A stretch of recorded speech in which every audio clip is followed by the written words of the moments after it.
The Dallas Mavericks are in a tough spot right now.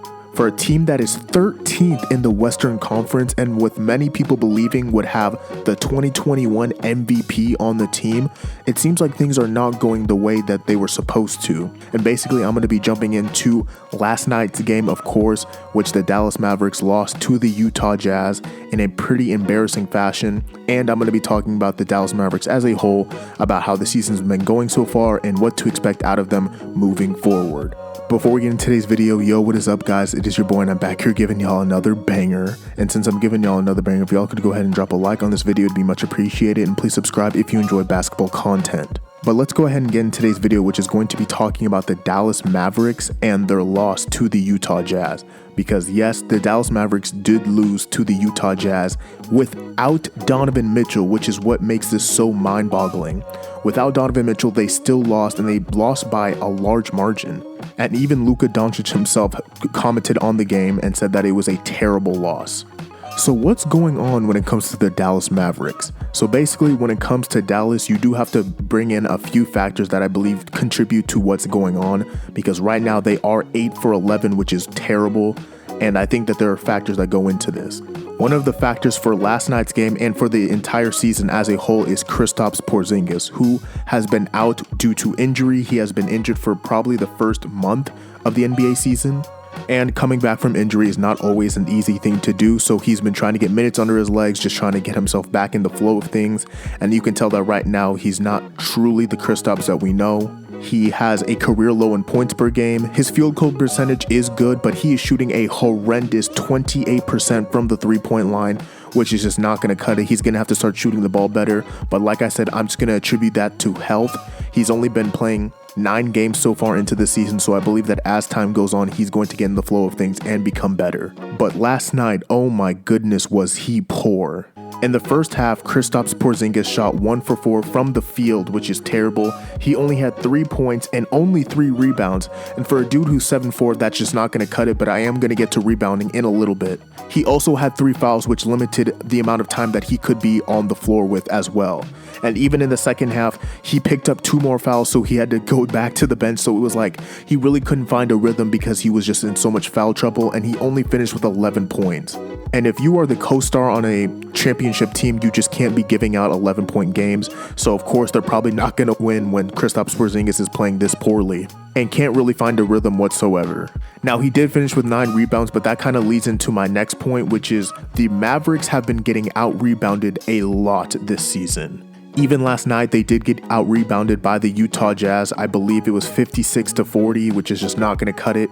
And even when it comes to offensive rebounds, I think the Utah Jazz got 17 of them, which is just ridiculous.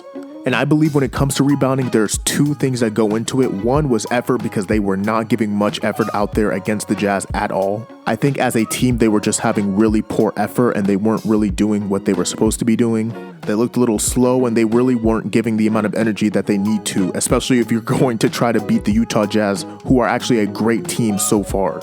But number 2 is kind of what I believe is also a small issue when it comes to the Dallas Mavericks, which is their rebounding ideology, which is we're going to clear out and just leave it so that Luka Doncic can get the rebounds.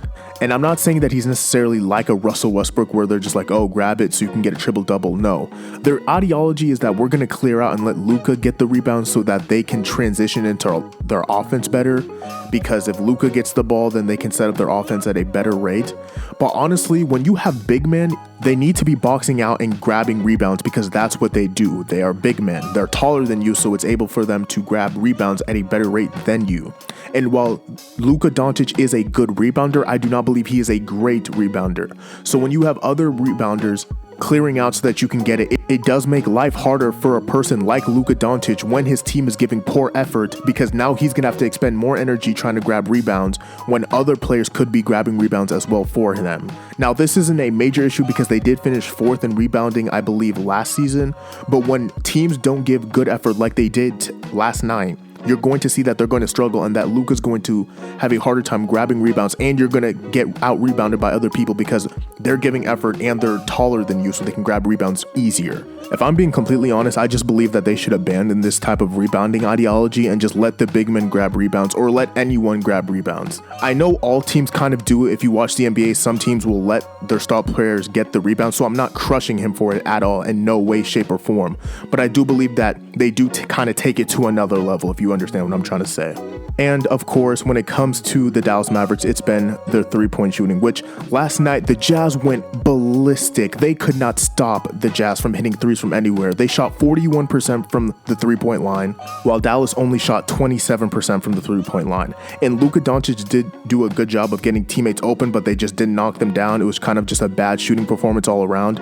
But man, it's just tough to see. And I believe that if you're not hitting down threes, I believe that teams need to understand that if you're not hitting threes, you need to go get another shot, such as the mid-range. Even though the analytics don't like it, you should start hitting mid-range shots and get into the interior.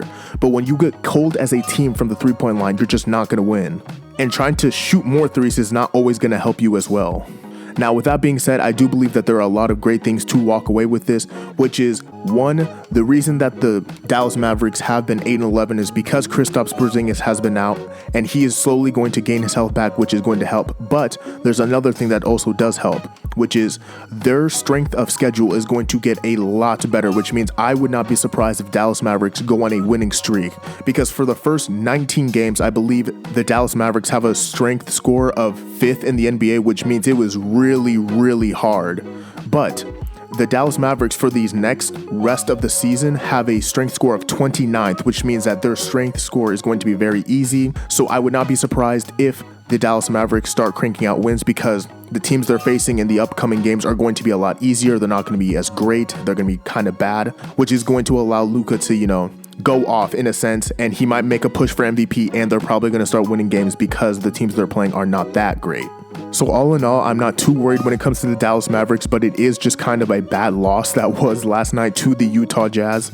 But hey, it's a 72-game schedule this season. It's usually 82, but you're going to drop games. You are going to get embarrassed from time to time, no matter what team you are. Even the Juggernaut Warriors from a couple years ago, they got embarrassed a few times, even by OKC, I think. So it's going to happen, and I really wouldn't be too worried about it, and I do believe that they're going to persevere through this. And all the factors that I mentioned, they're going to address, or they're just going to get better due to time and schedule. But that's all I have for you guys today. Thank you guys so much. If you listen this far, please drop a like on this video. It'd be so much appreciated, and please subscribe. That would mean so much. And please comment down below what you think about the Dallas struggles and what you think about it. And please check out my other videos if you enjoy basketball content. But without further ado, guys, I am out. Peace.